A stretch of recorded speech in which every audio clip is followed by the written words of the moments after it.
Hey everybody, Shane Presley here, Rock Paper Podcast. Thank you for checking out another episode of the show. Today's feature is Singer Songwriter Jason Boy. Had a lot of fun hanging out with Jason a bit ago, talking about his new EP, Where Did You Sleep Last Night? Now available wherever you get your digital music at. So check that out. You're going to get a little sneak peek on today's episode. I do want to remind you, as always, Rock Paper Podcast is brought to you by Roughneck Beard Company and American Rambler. You can visit them over in the Maplewood area or shop 24/7 at roughneckbeardcompany.com. Use my code RPP15 for an exclusive 15% off all your favorite all-natural beard oils, beard balms, your junk powder, combs, or any of their fine grooming products. During the hot summer months, it may be tempting to shave, but did you know that having a beard can keep you cooler in the summer heat? Beards provide UV protection and keep sweat off your face so you can keep cooler longer in the hottest heat. Just make sure to keep your beard clean with Roughneck's house-made beard bar, all-natural soap with milled oats and African black soap. Cleanses amazingly without stripping away your natural oils. And if you do decide to shave it off, do it with American Rambler's amazing pre-shave oils and Miracle Tonic aftershave. Either way, they've got you covered. Also, I do want to remind you I have a brand new show sponsor for you all, and that is my buddy Keith Brake and Keith Brake Photography. And he has a brand new studio, KBP Studios in DeCoin, Illinois. If you haven't been paying attention, Keith's been busy shooting some amazing shots, including stuff if you follow Steve Ewing or learn from Keishi or any of our friends around town. You've probably seen a bunch of Keith's work, and but a lot of it's live concert photography, but recently he's opened up the studio and he's making some brilliant images come to life. So visit KBP Studios, KeithBrakePhotography.com today. You can see all of his work. You can book a session, and if you mention Rock Paper Podcast, you get 10% off that booking. So it's a great deal. I was just in there myself, got some really amazing pictures done, and I'm really happy with them. And we had a lot of fun just hanging out that day. Is a great time. So check it all out and get in the studio there with Keith today for yourself or for your band or whatever it might be. Again, KeithBrakePhotography.com. With all that out of the way, sit back, relax, and enjoy this brand new episode with Jason Boy.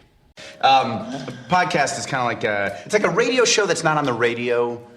It's on the internet. Does that make sense? Uh-huh. Yeah. That's also like my mom. It makes it sound more confusing, doesn't it? It sounds like this. Hi, this is Jason Boyd, and you're listening to the Rock Paper Podcast. Rock Paper Podcast. Scissors beat paper, paper covers rock. Rock beats scissors, Shane covers non-stop. Never know what new kind of guest that he's got coming at you. Live and direct on the spot. Could be rock, folk, country, or hip-hop, jazz. All kind of folks that he has. Could be an artist or a comedian to make you laugh on the Rock Paper Podcast. double-decker fudge round, rolling round town. Shane coming at you live and direct from ground zero. He's your hero, he's your bestie. Rock Paper Podcast with Shane Presley.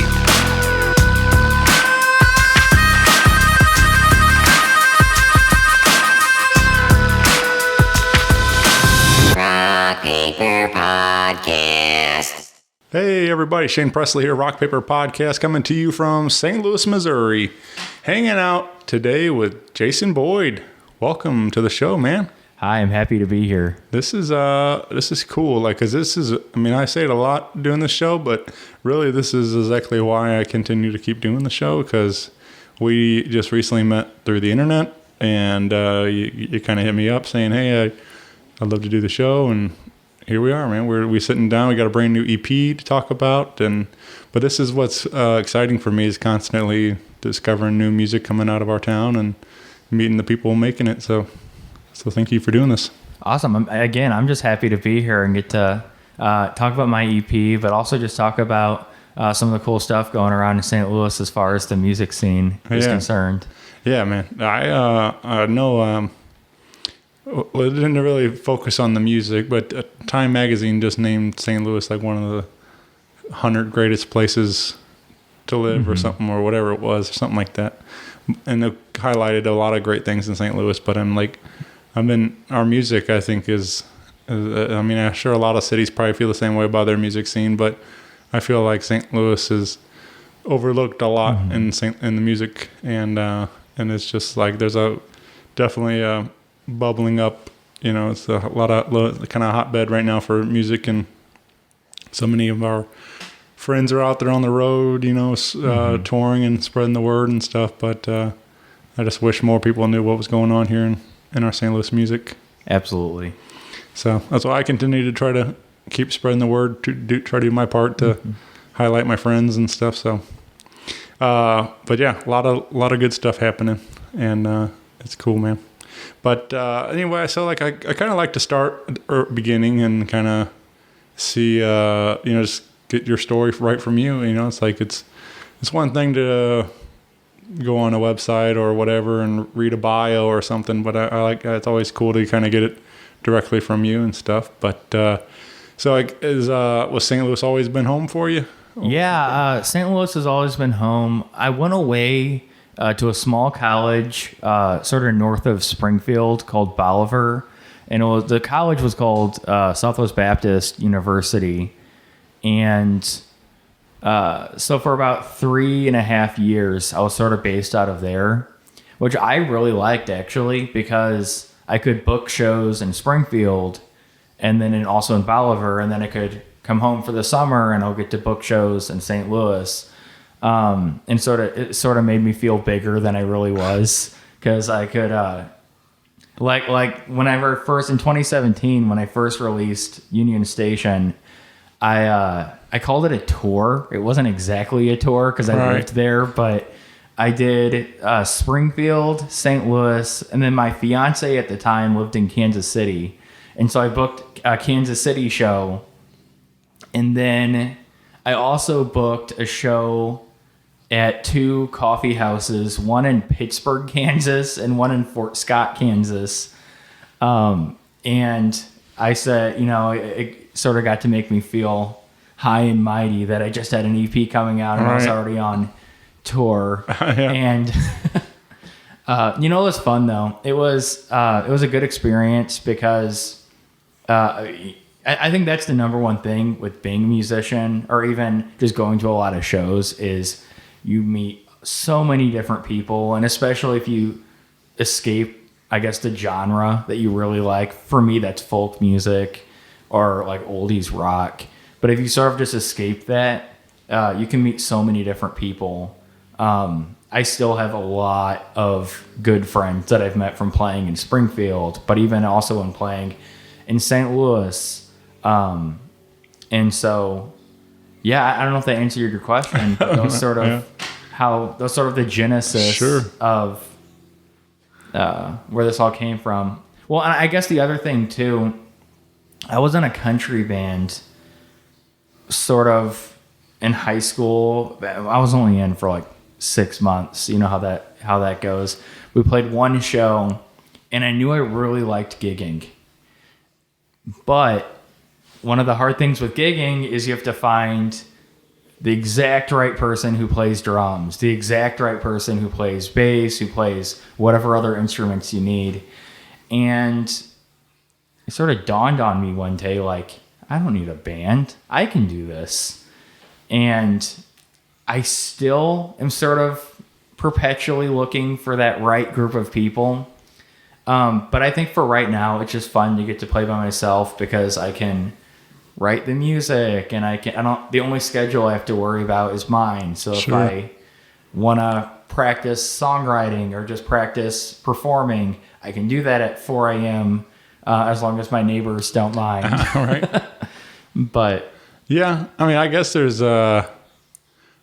pros and cons to about all of it probably, but I think that's probably one of the biggest things. Is like, especially if you're a solo artist, you can pack up and go on tour whenever you want, so like you can do all that instead of having to try to align schedules with 4 or 5 other people and stuff. So but yeah, I kind of relate a lot to that too, even doing this show. I mean, like I started the show with my buddy Chris, and even having one other schedule to work with, it was became harder to schedule things with guests and interviews and different things. And I mean, we made it work for sure, but it was like just even one person complicates it, right? And so for me, when after Chris stepped down from the show, like just it was opened up so many more possibilities for me just to record all the time. So that's what I started doing.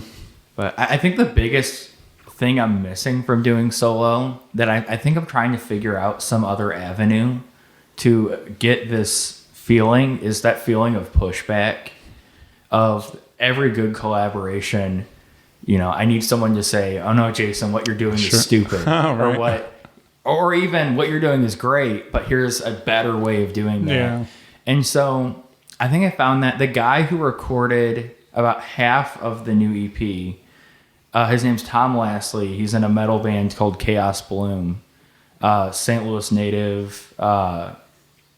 And I think I get that a little bit from him, where he plays bass on a couple of the songs, and he sort of adds his own element to it.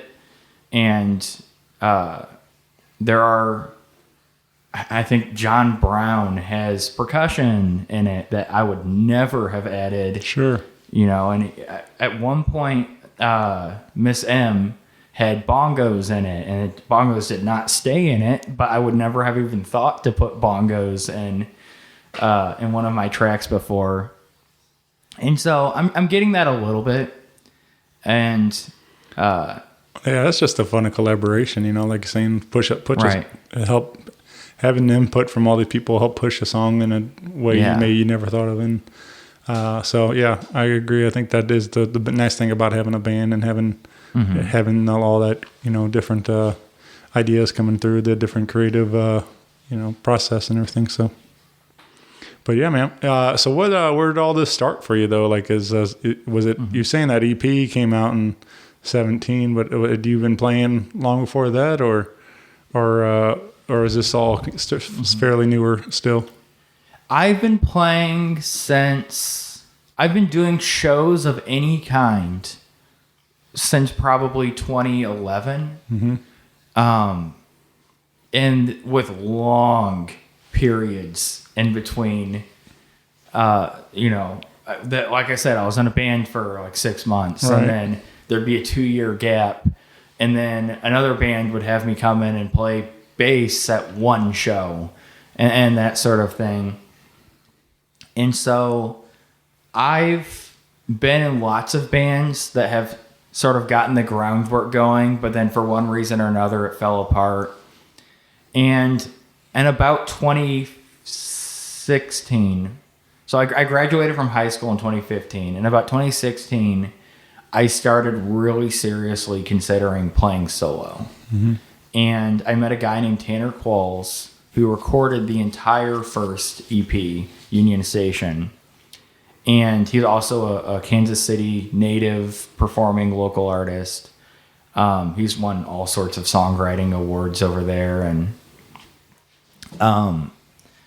he helped me put together the first EP from sort of random loose ideas I had floating around in my head to more of a concrete, something that makes sense. Right. And that EP will always have a special place in my heart because I didn't really know what I wanted, and it was just fun to get to collaborate with someone who had my best interest in heart. And so we tried recording in dormitory bathroom, there was it was a religious school, and so there was a chapel. We recorded the last song on the EP, which is a duet. We recorded that in the chapel, and it's a great echo, and just so many different weird, cool things that while I was figuring all of that out, just getting to not only figure out what I wanted for the EP, but sort of what my direction was. Because once I had that out, it was easier to book shows, I felt like. Because instead of showing them a YouTube link of me playing live, which I still did, I could do a YouTube link of me playing live, and here's people are interested, or at least somewhat interested in my EP, and here's stats on that. And so it became a different experience. Yeah. Yeah, I think that that stuff's a lot of... again, not to continue to make it about me on it, but recording-wise, I do a lot of recording in a lot of different rooms, and that's it's fun to... it's a fun adventure, challenge to try to make it sound good in all these different rooms, and it's always just kind of exciting to put yourself in these random situations, whether it's a chapel or whatever, like you're saying, these different things, trying to make it work. And I feel like sometimes those rooms have a certain energy or something about them, and that they helps inspire the music or the recording itself. And I don't know, that stuff's always kind of fascinates me, the field recording like that, instead of outside of a traditional studio space and everything else. So I was listening to Stern. I listened to a lot of Howard Stern, and he had Dave Grohl on a little bit ago, and they were talking about a summer when he was like in Nirvana and in like 92 or something, and he said they were out in LA and on break for a moment, and they were like just jumping from pool to pool, all summer and stuff. And one of the days they end up at this house that ended up being the Tate house where the Manson murders happened at. Oh, wow. And so it was just kind of a spooky kind of thing. And but he said that he ends up running into Trent Reznor was there recording for the Nine Inch Nails record in that house, and and he ended up which became Downward Spiral, and I was just like, man, that's that'd be pretty wild. I mean, that's really kind of, I felt like probably, that's what Trent was going for, right. that sound, something dark and spooky and stuff, and so I'm sure a house like that helped push that direction, even more so, and also this cool story that people are telling, almost 30 years later. So, it's like, so it's just, I think that stuff's pretty neat though. Like just to, putting in, I've had friends record in, like old castles or caves or, any random weird things like that and stuff. And it's just, I think it's cool. So, but so it's cool, interesting to hear that Union Station kind of came together that way through some recording like that. But so that is now available. You can hear Union Station on all your digital platforms and check that out. But we have a brand new one, which is why we're here today. And I mentioned Nirvana, but that comes from a cover, right? So Nirvana covered it as well. Right. It's a guy named Huddy Ledbetter, who's known as Lead Belly. Right. And it's I guess the two-sided coin of why I chose to record it is, one, it's in the public domain. Yeah. And so there's no royalty fees or anything with that. But the second reason was I wanted to connect everything I released with sort of the folk legacy. Sure. Just bigger picture. And so on Union Station on the back, it has me standing in Guthrie Green in Oklahoma on the back cover. And Guthrie Green's obviously named after Woody Guthrie, who was friendly with Huddy Ledbetter, sort of part of that, I guess, the grandfathers of modern folk music. And I wanted to do something similar, and I didn't want to go I felt like that would just be repetitive if that was just my thing of I go to places folk musicians lived, and that's just always on the back cover. And so I thought it would be cool to record that song because I love Lead Belly. I love that sort of songwriting tradition. I changed a couple of the lyrics in the verses, and I also made it a duet. And so I changed the meaning of the song a little bit, which I personally think is cool, because Nirvana changed the meaning of the song a little bit. And even Leadbelly didn't write the lyrics, but he did write, or sorry, I said that wrong. He wrote the lyrics, but he did not write the music. We don't know who wrote the music to that song. And so I thought just sort of part of the folk tradition is keeping the melody the same, Right. but changing the lyrics to get to more better encapsulate like that changing folk songwriting part of that tradition. Yeah, man. And then I also picked that song specifically as the title because I have more than one song sort of about cheating or about sort of being promiscuous. And I just thought it was a good tie-in for everything that's already on the album. And yeah, I mean, I just had a lot of fun recording it. Yeah. Yeah, it's a great tune. And I did notice that, like you sent me that copy, and hearing as a duet, I always enjoy like something like that to where you may have heard it one way or even, multiple ways here in the I'm sure a lot of people are probably fairly familiar with the Nirvana cover, so they may have heard that version or even the original, like you're saying, and but like hearing it one way and then hearing a duet and like hearing a different spin, or also enjoy like hearing something like something that's been a female vocal and then now have been recorded as a male vocal and stuff like that too, like completely flip them. Yeah, I just always enjoy hearing a different artist take on a song and stuff, and especially something that you may is very well celebrated like that. So, and that's a lot of these folk songs have been around for a long time. So, oh yeah, I guess you're a pretty big student of folk music. I mean, you. I'm a big fan. Yeah. I don't think I know enough to call myself a student. All right.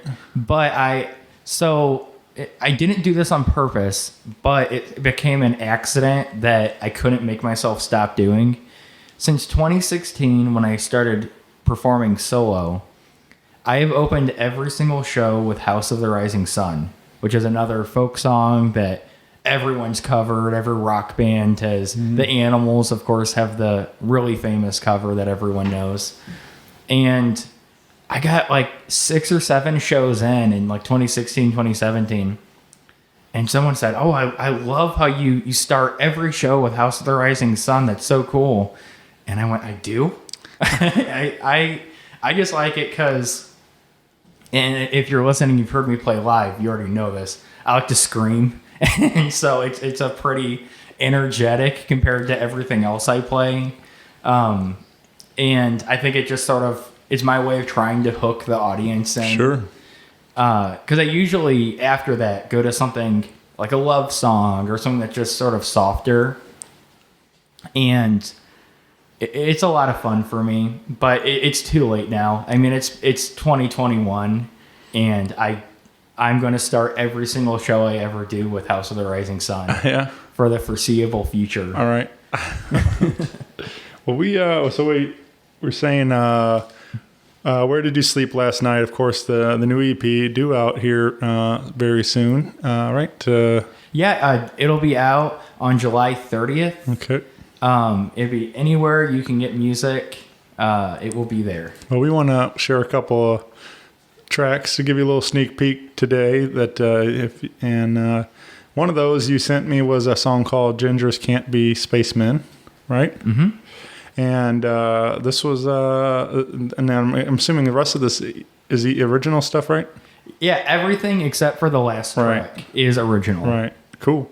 But this was a fun little song for sure. Like it kind of has a little more humor in it and everything. And so, anything you want to add around this particular how this one came to be? I guess I love writing humorous songs, and so all I'll say about this one is I tried to capture that feeling of when you're going through a transition, especially from high school to college or college to work, where you get new friends and you certainly keep a lot of your old friends, but you're trying to figure out what that looks like, because sometimes it's hard to recognize that people that you used to be really, really good friends with have moved on to a new phase of their life as well. And really, you should be happy for them. But in the moment, you're sort of stuck in a,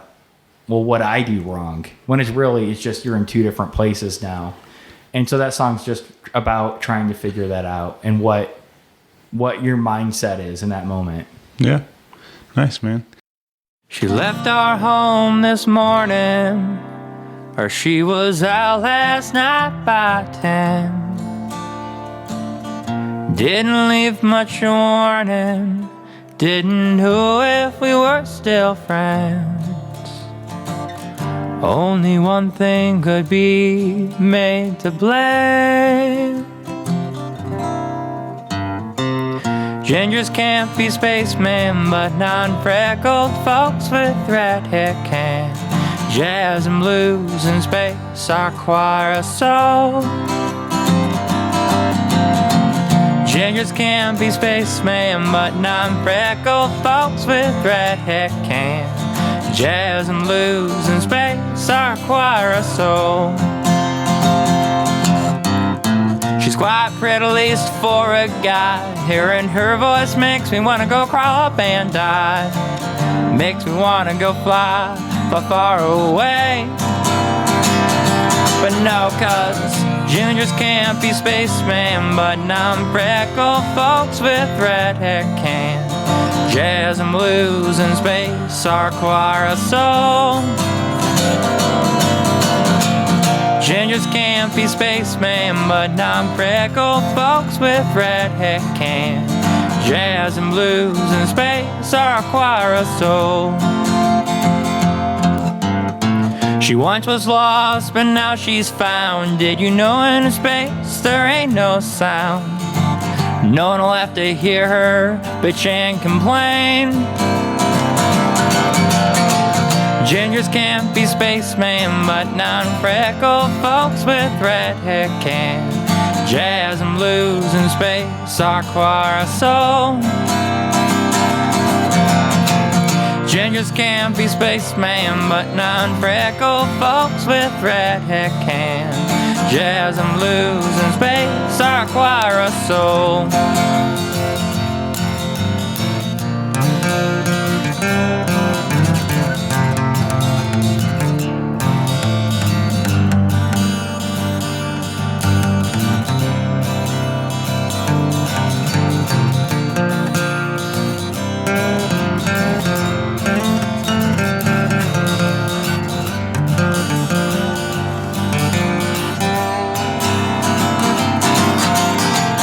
Gingers can't be spacemen, but non-freckled folks with red hair can. Jazz and blues and space require a soul. Gingers can't be spacemen, but non-freckled folks with red hair can. Jazz and blues and space require a soul. Maybe she's listening to this song. Perhaps she feels I got something wrong.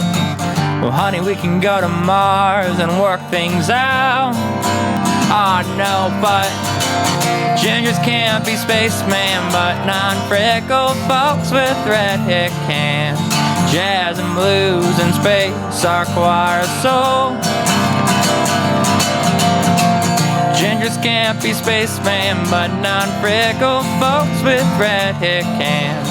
Jazz and blues and space require a soul. No, no, no, no, and everybody knows gingers ain't got no soul. No, no, no, no, no, no, no cold-hearted soul.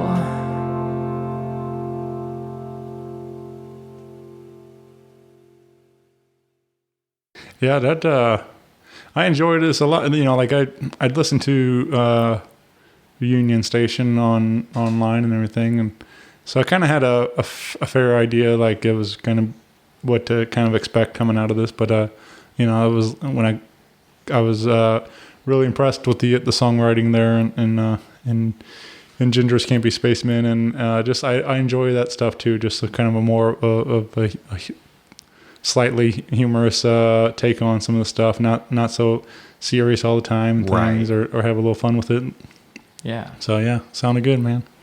And then I guess it seemed like on Union Station and this, like, it's all fairly minimalist on arrangements and stuff, right? It's all that is the understatement of the century. right. It is guitar. The guy who I mentioned, Tanner, plays piano on the first track, which is called Trouble. He plays a little bit of piano, and I think the title track, Union Station, has 10 seconds maybe of backing vocal, which is also me. And then besides that, you know what? Trouble also has trumpet, just because the guy that lived, it was entirely recorded in the dorm room except for the one song in the chapel, and or the dorm building, and the guy that lived next door just happened to be in the university band and had a trumpet, and we were recording, and we said, "Hey, do you wanna do that but here?" And yeah, it is minimalist. It is. I'm very proud of what we made, but I'm also looking forward to adding layers, and I think I accomplished that a little bit with the new EP. Okay. So what did you add in as far as instruments and stuff in this? Because it seemed like I know there was in another song we want to highlight was Miss M, like this was a ukulele, right? Yeah, ukulele. Yeah. So there's a different, not just guitar, but having uke and still strings, but having a little different tone on it. And is there? What else is throughout the CP? Mm-hmm. Yeah. So like I said earlier, there was bass on 3 of the 6 songs. There's percussion on 2 of the 6 songs. It's still very minimalist, I guess, compared to people that have a full band setup. And I know every single band has this issue, even full bands, but especially as a solo artist, I'm trying to fight between, I don't want to do anything I can't do live. Right. So if I have a 12-piece orchestra or whatever, it can make it sound beautiful, but I just don't think that's not. I can't do that every time I play. But I could have someone play bass with me whenever I play, or I could take out my ukulele. And so there's definitely more harmonies, just in general across the board. There's more instrumentation across the board, and frankly, I think it's one song longer, so it's sort of a one-up in that direction. Right. And yeah, I just think the first EP got made in a year, and I think it shows, because for me, that probably wasn't long enough. Not necessarily from the production side, but everything I wrote got put on it.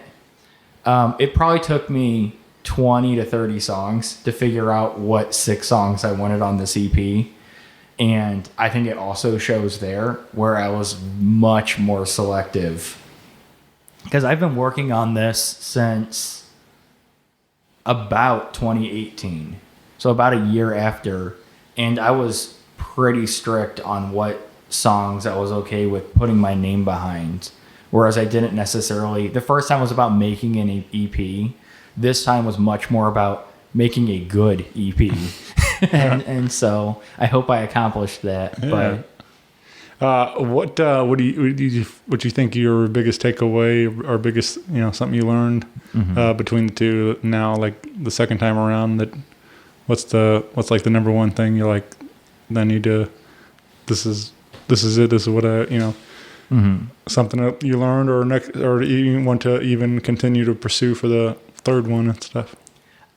I think the first thing I'd take away is if I don't like how something if I don't like how something sounds when I first record, it's not going to get better by waiting. Sure. And I think there was a couple times on Union Station, the EP, not the song, where there was something that it was pretty good, and I'm sure no one else noticed, but it just bothered me, but just a little bit. And I thought, you know what? I'm just going to submit this because it's almost perfect, and I didn't want to put any more time into it. This time around, I said, no. Whenever I first record it, that's my baby. This is the most I'm ever going to like this. And so I've learned that if I don't love this right now, I'm not going to love this just because it's 3 years old. Right. And so having more attention to detail and attention oriented to detail is just so important. And that's the one big takeaway. And then also, I think that I'm okay with taking the time where this took me 3 years to work on. Right. And I'm okay with taking the time to make something that I'm going to be proud of in 4 years or 5 years. Which, not to say I'm not proud of the first EP, because I think it's reflective of where I was. And it's a good timestamp of growth. Yeah. Yeah, I relate so much to that too. Like, just, these are not like, maybe it's not the masterpiece that you wanted it to be, but it's definitely a Polaroid of who you were at that time period and stuff. And like, of course, we're always going to get, bigger, faster, stronger for the next one, and get better at everything. So, but that's with anything. You do it enough, reps of anything, you're going to get better. And for sure. So I started the show, had no idea what I was doing recording wise and everything, but 900 something now later, I'm like, feel a lot more confident in my recording ability and my hosting and interview skills and everything, just like you as a songwriter. I think Nashville, some quote in Nashville, like, you're going to write 100 bad songs before you write a good one, or something something along those lines. So it's like with anything, there's going to be a learning curve to get better at it. And so, yeah, that's absolutely. You gotta start somewhere. Everybody's gotta try and get it out there. And I also, there was another good quote that I heard or saw on Facebook. It was like, don't be afraid to suck at something new. And I was like, that's a good one there, because like, oh yeah, so many people are just afraid to even take the chance. Like, right. Maybe this isn't for me. Maybe if I do this and the first one's not any good, then they give up or whatever. And it's like, well, nobody's good. Very, there's those stories, but nobody starts off just as this, right, prodigy or anything, hardly. So yeah, but yeah. So it's good that you have learned some lessons along the way between EP to EP now, and keep getting better at it. So, yeah, man. So this was cool. I enjoyed listening to it and hearing some of the different stuff coming through. And another one was a song we wanted to share too, was called Miss M. Yeah. And this like in this one, I said features you on a ukulele. And anything you wanna share around Miss M? People sort of make fun of me that are familiar with the EP already, like my friend Tom or my fiance or anybody that sort of knows the songs already just from Sing Me Live, that I decided that South Broadway Queen is humorous, just like Gingers Can't Be Spacemen. And there's sort of a theme overlap about they're both about promiscuous women and that sort of thing. It was a funny song, South Broadway Queen was, that I tried to make serious in the last verse to try and call out the horrors of humanity. And I played it for someone, and I can't remember who, but I played it for him, and he was like, "That's hilarious." And then in the last verse, you bummed me out, and I sort of thought, okay, you know what? This should probably be two different songs. And so, South Broadway Queen is more of a lighthearted, satirical look at that that profession, whereas Miss M is not quite dark, I guess, but it's darker. It's significantly darker, where it's, okay, this is not a joke, but I'm also not trying to make you leave in tears. It's a happy medium.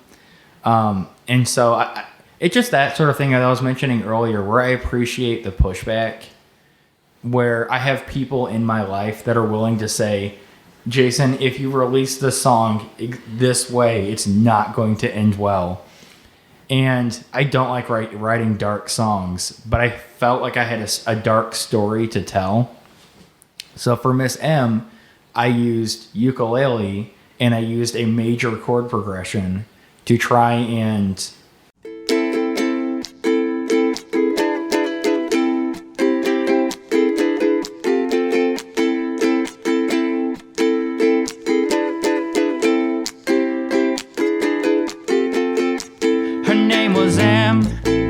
she had everything. They found her at the worst possible time. She was with him, the one who was mean. He'd just gone and given her one more black eye.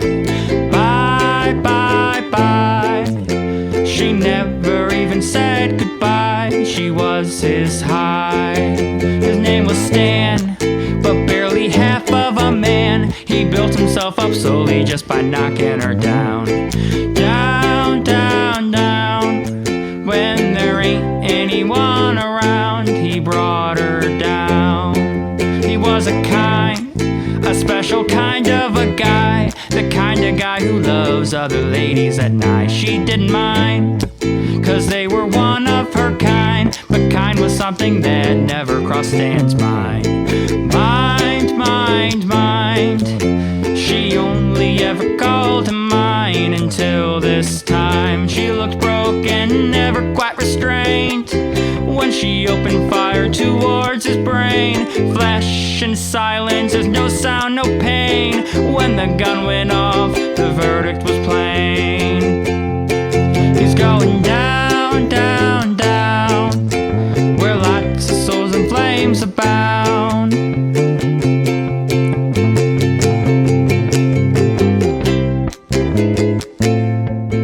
Her name was M, made a choice on a whim. Her faith was set to guide her, but her options were slim. And now she's free, well, as free as she'll be, till Sparky gets her and she picks up her wings. Now, now, now, no one knew her anyhow. She's downtown bound. Down, down, down. Down, down, down. Down, down, down. Down, down, down. the song sounds happy, obviously, but it's not happy lyrics at all. Right. And I think that fits my goal.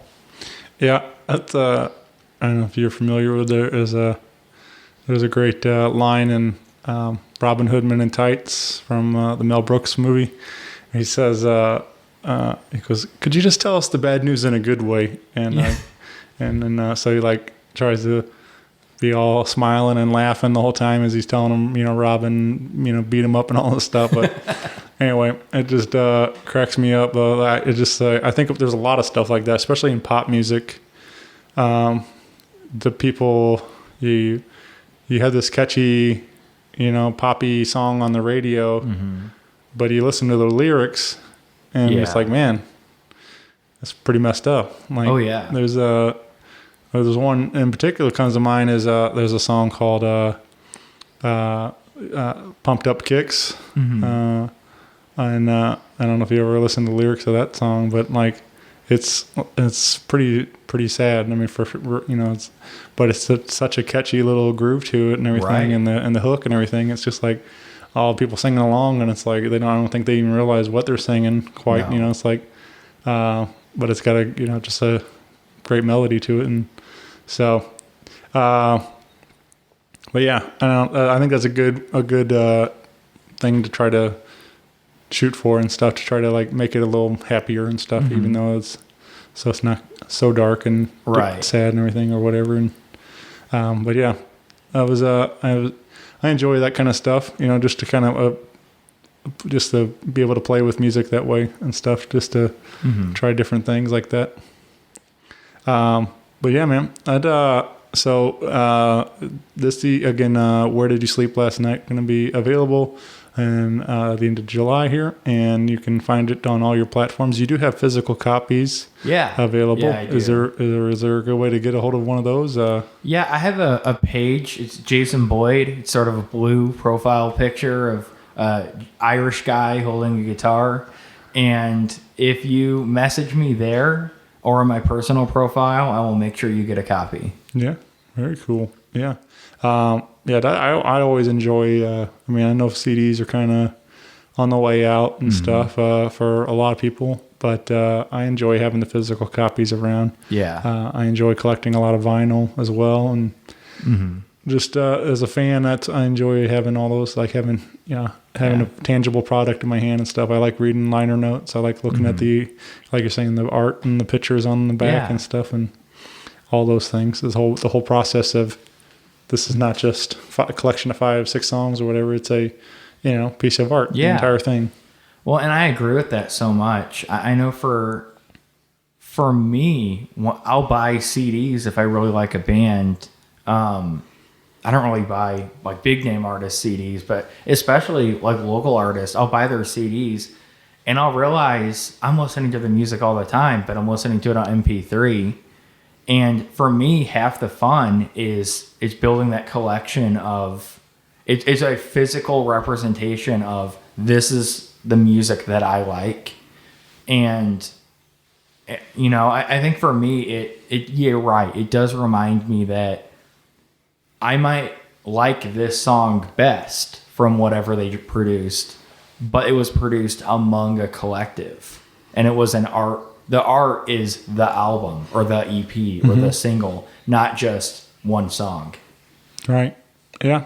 Yeah. I try to, again, just like you're saying, I like to make a playlist with some of my favorite tracks, but I do, I try to make a habit of it, of like when I go first listen, I try to listen start to finish, as a piece of work. Yeah. Instead of picking out the single or whatever it is. And so I try, it's something I enjoy doing. Not necessarily that all these are like concept records or something where you you have to, but it's just how I like to, somebody put the thought into this is the particular order of these tracks, and that's the way I like to listen to it and stuff. Absolutely. So at least the first time through.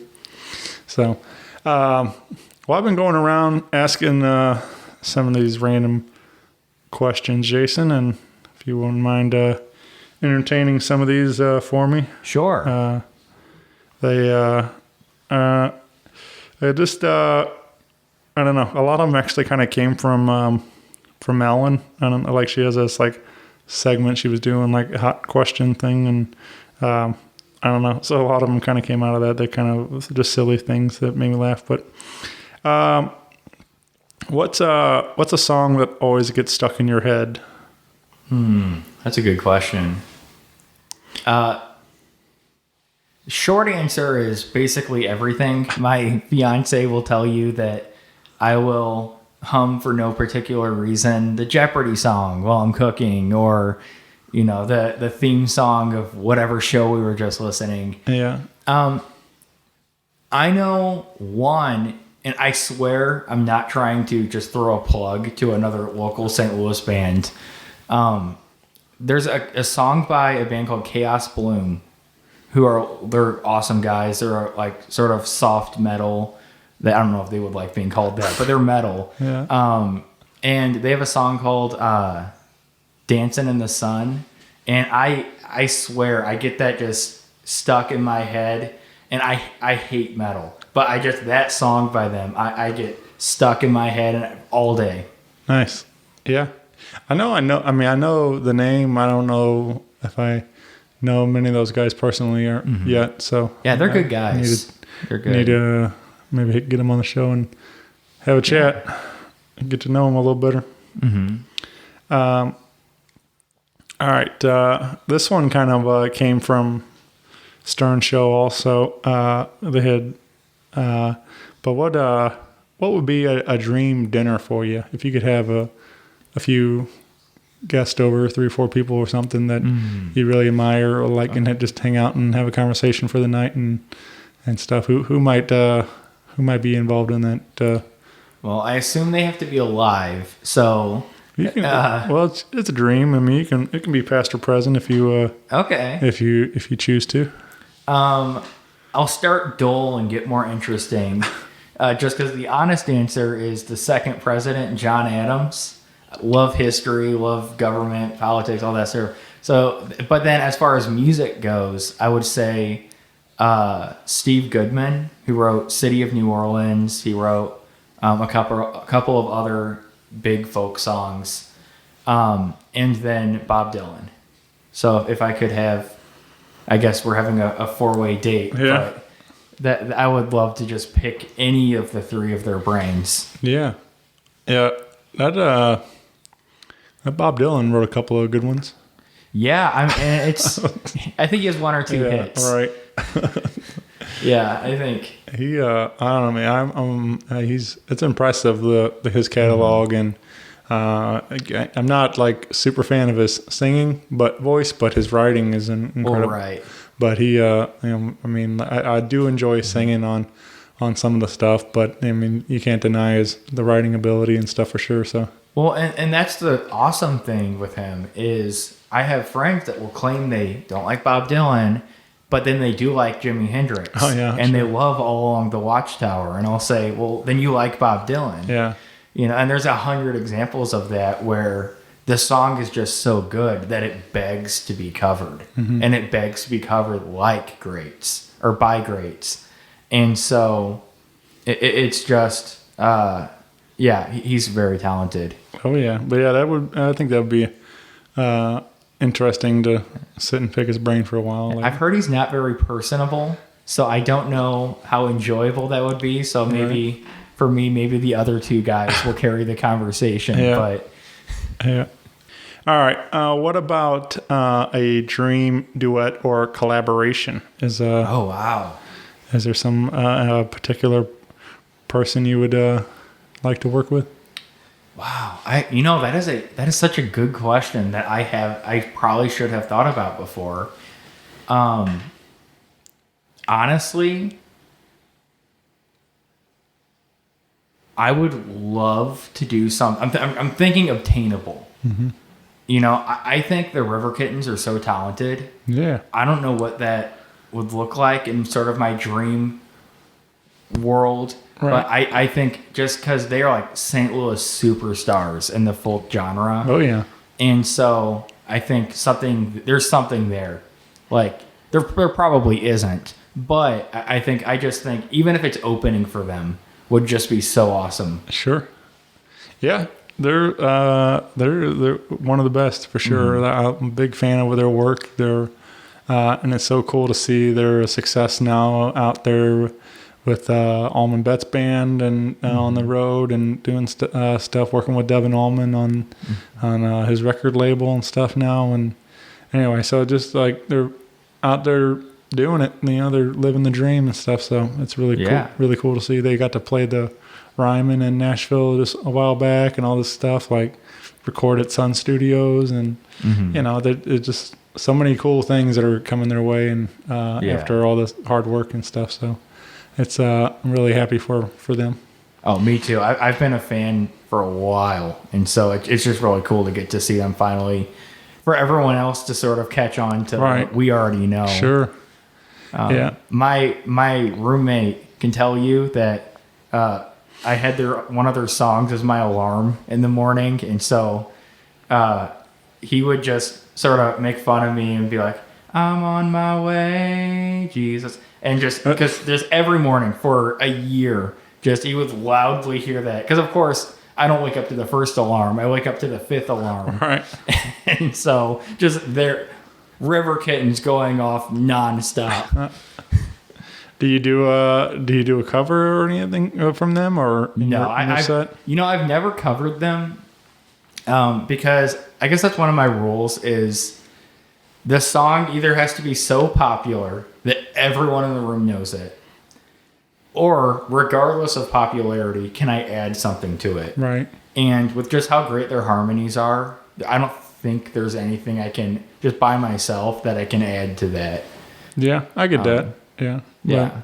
But, I don't know. I just I've heard friends covering other local artists and I just I don't know. I just think it's cool too. Like it's a fun way to basically saying, here, check out my friends. Like like kind of I don't know. That's how I look at it. Like I saw one of my absolute favorites around town, Nick Gussman. He's a great writer himself, but he covered a song, and I've heard a couple other people cover it too because it's a great song. But Gold Mine from Old Capitol Square Dance Club, and basically like I feel like that's the way that's how I interpret it. Like, this is such a great song. We want you all to hear it. And even if it's not a big hit or, super popular sing-along kind of thing, people will like, hopefully somebody comes up like, hey, what was that song? Oh, that's Old Capitol Square Dance Club or River Kittens or whoever you can, gives you the opportunity to talk about all of our talented friends and stuff. So, but yeah, it would be difficult though, like you're saying, to add something new to it, like being all how great the harmonies and everything else are in those songs, and especially as a solo artist.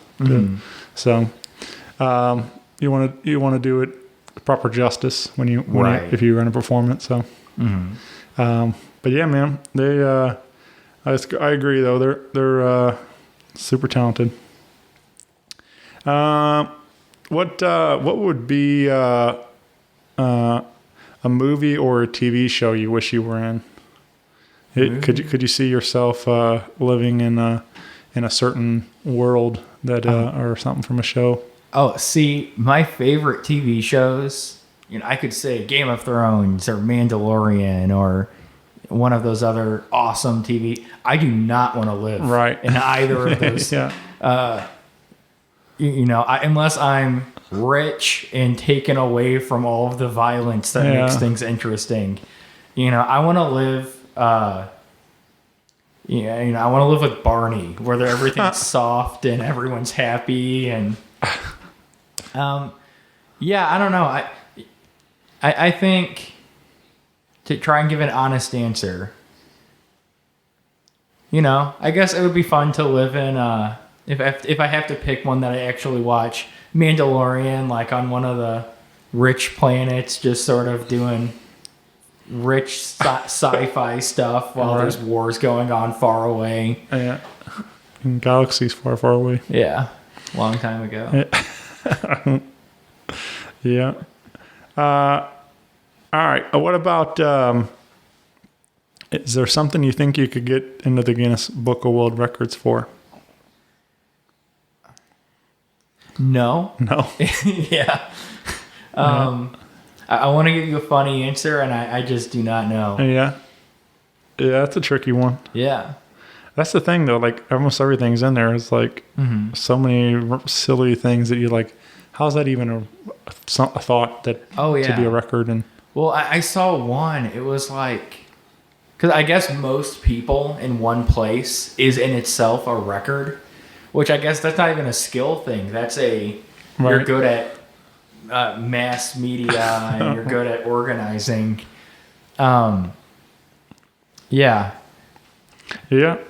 That, all right. What about, all right, like you're out in the crowd at the concert, and the band pulls you up on stage to sing one song, get to front the band for the night.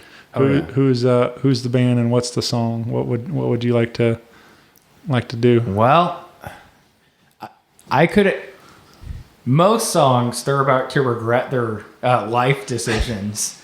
I think that I'm probably tooting my own horn a little bit here. I love my cover of House of the Rising Sun, and so I think any like Old Crow Medicine Show or any big folk artist or bluegrass, whatever you want to call that, Americana, that I could realistically see performing. Because Taylor Swift isn't going to perform House of the Rising Sun, but Old Crow Medicine Show might, or the Avett Brothers might. And so one of that type of band, right. And then that song, is that I think I would contribute something there. Yeah. That would be cool. Old Crow's coming to town. Yeah, same day as the. I think they're actually playing same actual day as the River Kittens. Yeah, the 5th, I think. Thursday night. What's that festival called? Open Highway Music Festival. Open Highway Music Festival. Yeah. There's gonna be some good acts. Morgan Wade too. Yeah. Oh yeah. The whole line. I mean, Marcus King Band, Paul Cawthon. I mean, Flatland, Calvary, Whitey Morgan. It's it's a stacked lineup of a lot of, and then of course like Funky Butt Brass Band also locally, River Kittens. I mean, there's a really talented group of people over there. It's going to be a super fun weekend for sure over in Chesterfield. So yeah, just come on out and get some tickets and join that party because I'll be there. It's going to be fun. All right. One more thing. We have a Jason Boyd biopic. Who do you think would cast? Who would you like to see cast to play you in the movie version? Well, unfortunately, I've got red hair, and so that very much limits my my options for actors. But, you know what? Let's dye Leonardo DiCaprio's hair red. Yeah. Let's just do that de-aging thing that they used in The Irishman. All right. Let's make him about 25 and. There's the Jason Boyd biopic right there. There it is. To hell with logic. Yeah. Let's make that happen, Hollywood. Yep. Yeah. No, I don't know. It's a silly question, but and it's fun. Because I just always wonder, like, because so many people like come up to tell you, like, oh, you look like this person or that, you know, and that kind of stuff. Like, some people get it. I don't know. But it's just interesting to think about who would be in that movie. Mm-hmm. I get people will tell me, which I don't even sort of see. People tell me I look like Ed Sheeran. I think that's only because people are used to seeing me holding a guitar, and there's not that many gingers that are famous. Redhead guys holding acoustic guitars and So, I was gonna say probably. I'm sure you probably get that too. Mm-hmm. But yeah.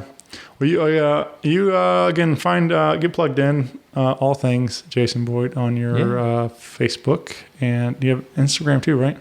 I do. Facebook is a great place to go though, and you can find some stuff on YouTube.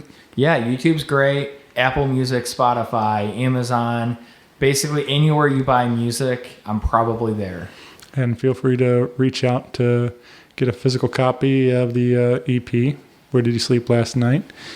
We don't have any. You said you don't have any shows on the calendar, but is there something we're going to try to set up something soon, or? Yeah, so definitely I'm gonna do something live soon, probably within the next 2-3 weeks. It'll just depend on how comfortable my specific audience is going out. Mm-hmm. But then if I talk to people and it doesn't seem like that's moving in the right direction, then definitely something virtual. Yeah. And then I'm always looking to hop on shows, and so maybe something that I don't even see coming up last minute is possible. Yeah. Yeah. Mm-hmm. I think that'd be fun to get out there and do a proper release party. Absolutely. Throw something together and play these songs for everyone. For sure. And but yeah, that would be cool. Well, let me know, man. I'll be there. I'll come out and check it out. I appreciate that. Yeah. But other than this was a lot of fun, man. I really enjoyed getting to meet you and getting to Yeah, it was nice to meet you get too. to share some of your stories and songs. And but yeah, well, hopefully we can do this again soon sometime. And I'd like that. maybe then, hopefully it won't. Maybe the next EP come a little faster, and we won't be the 4 years or whatever. It's already in progress, right? So yeah. I'm sure it won't be quite 4 years, right? But yeah, and then maybe even expand that tour past Kansas City this time. When we get back on the road, and hopefully, like I say, the Kansas City, Springfield, and St. Louis tour. Hopefully we can go a little farther next time around. Yeah. Well, I think I'd probably hit the same cities, but I tell people I can play an empty room in any city you want. Right. Yeah. So probably same cities, but with a bigger crowd is my next goal. Right. Yeah. That's funny. Yeah. All right, bud. Well, thank you, Jason, and thanks everybody. Bye, everyone. Rock Paper Podcast. Rock Paper Podcast. Rock Paper Podcast. Rock Paper Podcast. Well, yeah, that was it.